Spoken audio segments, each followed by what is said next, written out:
anos aí, che!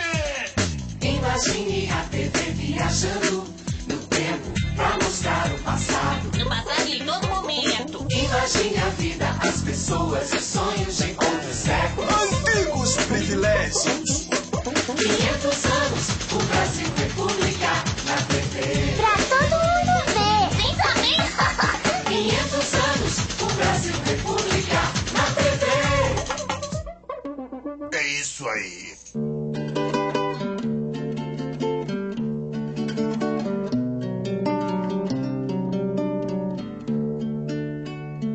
Em janeiro de 1961, o presidente JK passou o governo do Brasil a Jânio Quadros, eleito por grande maioria de votos. Mas o novo presidente surpreendeu o país, renunciando ao cargo 6 meses depois de empossado. Tá aí, papai. Veja no que deu votar no Jânio. De esquerda como sou, eu não podia votar no Marechal Lott. E eu? Nem no Lott, nem no Jânio. Mas o Jânio era honestidade e austeridade. Ele ia varrer os ladrões do país. E não varreu por quê? Porque forças terríveis se levantaram contra ele. Desculpa mais ridícula. Agora, nossa esperança é o João Goulart. Mas talvez ele não tome posse. Porque é comunista? Invenção dos golpistas. Eles sabem que esse Jango é uma cria de Getúlio Vargas. Esse Jango, francamente, eu não sei. Ele se elegeu vice-presidente com o apoio da oposição e da situação. Os militares e a elite não aprovam a visita dele à China. Desconfiam da sua preocupação com justiça social. Desconfiam só? De novo já se fala em golpe? E onde há fumaça, há fogo. O Brasil nas mãos de um comunista disfarçado. Se o Marechal Lott fosse o presidente... Com licença. Vamos deixar de conversa, senão a comida vai esfriar. Ainda mais hoje que eu caprichei no almoço. Debaixo de muita resistência política, Jango é empossado e propõe importantes mudanças no país. A rejeição da elite aumenta quando ele decreta a desapropriação de refinarias de petróleo e terras improdutivas. Aquele cara ali atrás não tira o olho de você. Tá com ciúme? Não, tô preocupado. Tem espião em todo lugar, a serviço de gente que quer derrubar o Jango. Eu sei, papai já me disse pra ter cuidado. Ele também que se cuide. A situação é grave.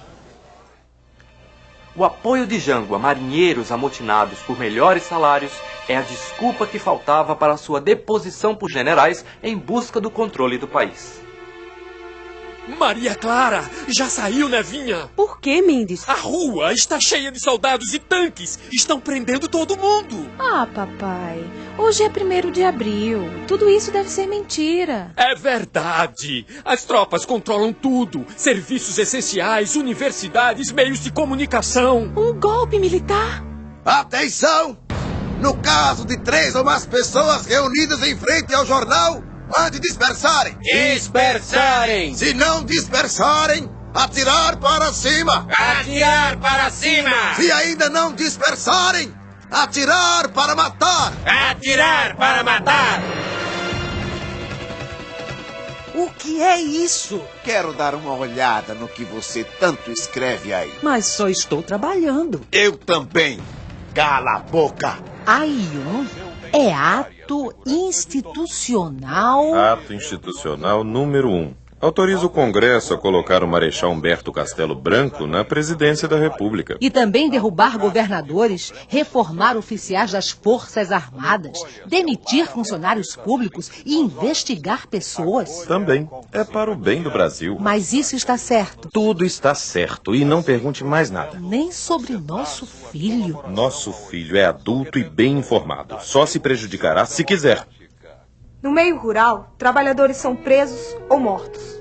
Na maioria dos sindicatos urbanos, os militares instalam inquéritos e caçam ou prendem líderes.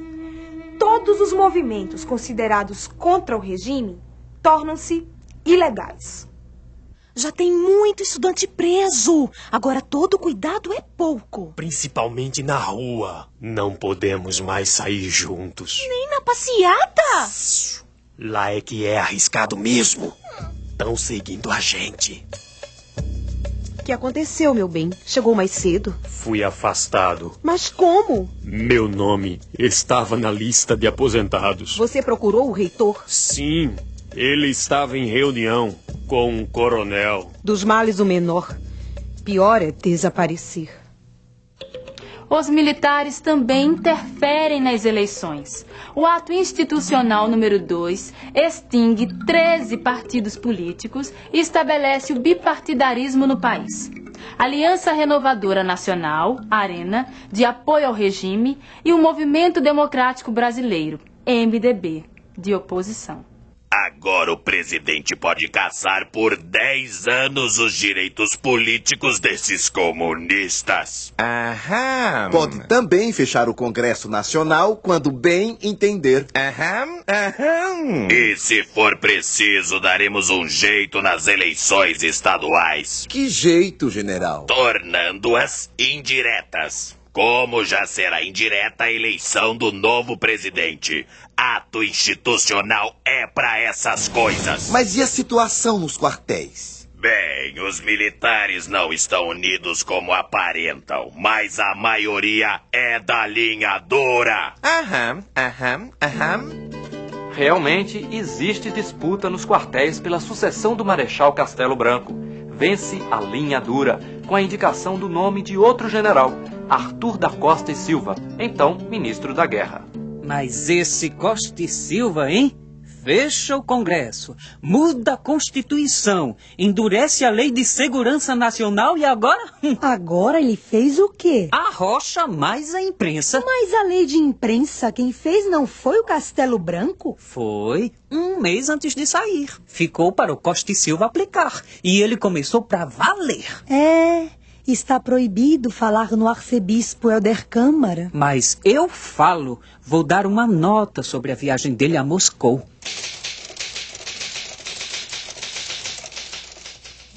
Alô?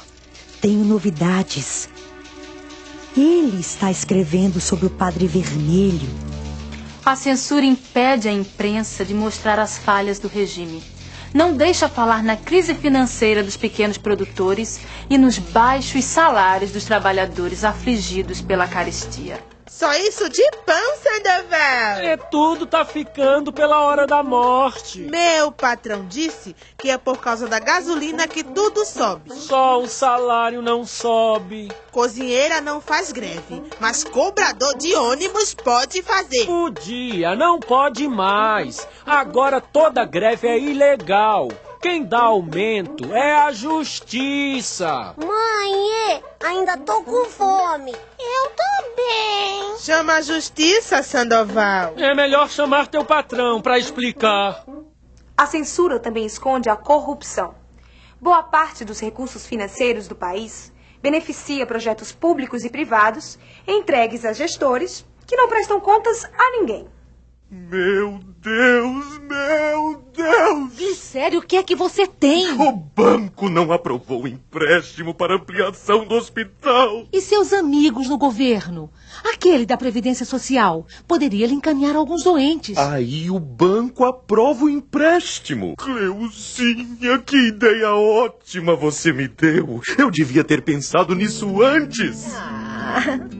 A repressão desgosta aliados que rompem com o regime e passam para a oposição. Nas ruas, protestam operários e estudantes. A polícia intervém e mata o secundarista Edson Luiz, de 18 anos. Ondas de protesto cobrem o país inteiro. A passeata dos 100 mil percorre as ruas do Rio de Janeiro. Isso é que é passeata! Valeu, companheiro! Não teve medo de apanhar ou ser presa, hein? Na hora eu nem pensei nisso. Tiraram foto minha com o cartaz Militares nos quartéis. O meu cartaz era cadeia para os assassinos do regime! Vocês dois, façam o favor de me acompanhar. Estão nos chamando de assassinos. Assassino é o comunista que assalta e mata na cidade e no campo. E o pessoal do MDB? Ofende as Forças Armadas no Congresso. Esses comunistas estão desafiando o exército. E até os Estados Unidos. Esse sequestro do embaixador americano É o cúmulo. O regime tem que endurecer mais. Aham. Com o ato institucional número 5, o general Costa e Silva fecha o Congresso, põe assembleias estaduais e câmaras de vereadores em recesso, caça parlamentares e até defensores do regime. E a censura fica mais forte. Virou rotina recolher edições já nas bancas, prender jornalista, cantor e compositor. Mas soltaram o Chico, o Gil e o Caetano. Vão para o exílio em Londres. Não terão descanso se ficarem no Brasil. Você não está falando demais? A qualquer momento chega o censor. Que se dane. O senhor me acompanhe. Temos uma conversinha que não pode ser aqui.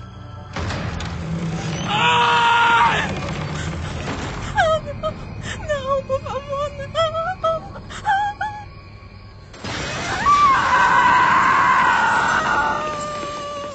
Você sabe quem tá gritando, não sabe? E você, repórter, peça a Dom Helder pra tirar você daqui. Alô? Desculpe incomodá-lo, general, mas o meu filho desapareceu. O senhor pode me ajudar? Gostaria, mas não tenho notícia do seu filho. Como se descobrirá anos depois, centenas de prisioneiros políticos do regime foram enterrados sem qualquer identificação. Nada disso repercute na imprensa nacional censurada. E nós não temos ninguém para pedir por Maria Clara. E se tivesse, ajudaria. Agora tem pena de morte. Eu morro de medo. Uma doença mal explicada em curto período do general Costa e Silva no governo. Assume o general Emílio Garrastazu Médici. O general Médici, mal visto no exterior. Que absurdo! Também acho. Como podem transformar o nome do general Médici em sinônimo de repressão e violência? Coisa do arcebispo Helder Câmara e outros comunistas. Essa gente devia ficar no exterior de uma vez por todas. Brasil, ame-o ou deixe-o! I love Brazil, but there were never so many political deaths in Brazil as in Médici's government. Michael Rand and I have little hope for a free country, especially since soccer is a passion which makes Brazilians forget their reality. Maria Clara, você foi maravilhosa. Quero dizer ao mundo o que a ditadura fez comigo. Agora é que ninguém segura mesmo a seleção. O Brasil tem um presidente que gosta de futebol. Pois eu daria tudo o que tenho para ver meu filho de novo. Nosso filho fez uma escolha. Cada um é responsável pela escolha que faz. A alegria nacional também é pelo aumento da produção industrial, as grandes rodovias, as hidrelétricas, as siderúrgicas. É o milagre econômico, anunciado pelo ministro da Fazenda, Delfim Neto. Mas tudo isso ainda não beneficia o povo. O presidente diz que a economia vai bem, mas o povo vai mal. É só ter paciência que o bolo vai ser dividido com a gente. Quem te disse isso? Meu patrão e o ministro Delfim. Só vendo pra acreditar. A sopa acabou. Ah, eu queria mais. Eu também. A crise mundial do petróleo contribui para o fim do milagre econômico. O regime militar coloca na presidência da República o general Ernesto Geisel. Ele anuncia uma abertura política lenta, gradual e segura. Essa abertura só serviu para dobrar o número de parlamentares da oposição. Vamos continuar engolindo este sapo? Não temos outro jeito. O governo está sob pressão popular. Vai revogar o AI-5. Aham. Mesmo assim, a opressão do regime continua. Prisões seguidas de morte são explicadas como atropelamento durante tentativa de fuga. Outras mortes são atribuídas a suicídios. É o caso do jornalista Vladimir Herzog, da TV Cultura de São Paulo, e do metalúrgico Manuel Fiel Filho. Você soube? Um general foi demitido por causa das mortes em São Paulo. Pois é. Olha, meu bem, nem tudo está perdido. Não se iluda. A demissão desse general Edinardo Ávila não garante que agora os direitos humanos sejam respeitados. Vai continuar morrendo gente. O regime não se entrega. A oposição não desiste. No fim dos anos 70, passeatas contra a dívida externa e o domínio do capital estrangeiro e greves por aumento de salário são cada vez mais frequentes. Companheiro, seja um dos 300 mil metalúrgicos em greve no ABC Paulista!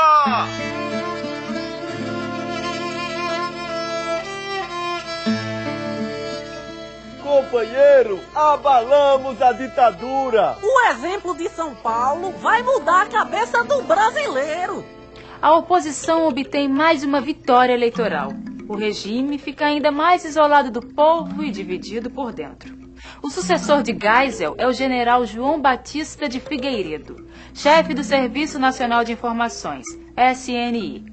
O que foi que Figueiredo disse? É para abrir mesmo, e quem não quiser que abra, eu prendo e arrebento. Ele disse isso porque sabe que se não abrir, o povo é que arrebenta com ele. Quem sabe é desta vez que a Maria Clara pode voltar. Pode ser. Vamos pressionar.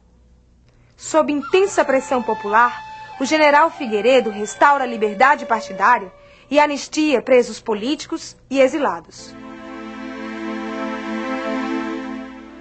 Cada minuto da sua ausência foi de espera por este dia. Filha, seu quarto continua do mesmo jeito. Mas o Brasil não vai ficar do mesmo jeito, mãe. A luta continua. Esta é a nossa filha. No final de 1983, explode a campanha das diretas já por eleições imediatas. Nas ruas do Rio de Janeiro e São Paulo, 1 milhão de pessoas. Mas em vez do povo, é o Congresso que elege o presidente. O povo jamais elegeria Tancredo. Eu não tenho tanta certeza assim. Eu tenho. Tancredo serviu a tudo quanto foi governo, inclusive o militar. E até quando a gente vai viver entre a esperança e o desânimo? Desanimado, companheiro? Posso me animar com a dívida externa aumentando e o povo ganhando menos? Ainda por cima tem desemprego e inflação de 200% ao ano. Na véspera da posse, Tancredo Neves é hospitalizado e morre após 38 dias de enfermidade. O vice José Sarney assume a presidência e começa a governar um país, outra vez, em busca da sua identidade democrática. É o fim do governo militar e o início da nova república. A ciranda financeira vai continuar. Vamos ficar ainda mais ricos. Isso não trará meu filho de volta. O governo passado gastou 3 vezes mais do que arrecadou. Isso tinha que dar no que deu. Mais pobreza, mais bandido, mais criança na rua, mais favela. Tá aí, foi nisso que deu um milagre econômico. Pois é, milagre de pobre dura pouco. In my opinion, os brasileiros perderam 20 longos e preciosos anos. Realmente, perdemos 20 anos, mas não perdemos o sonho. Você viu os 20 anos de regime militar. Um período de inquietações políticas e milagre econômico, que na verdade desequilibrou as finanças públicas do país. No próximo episódio, da Nova República ao Real.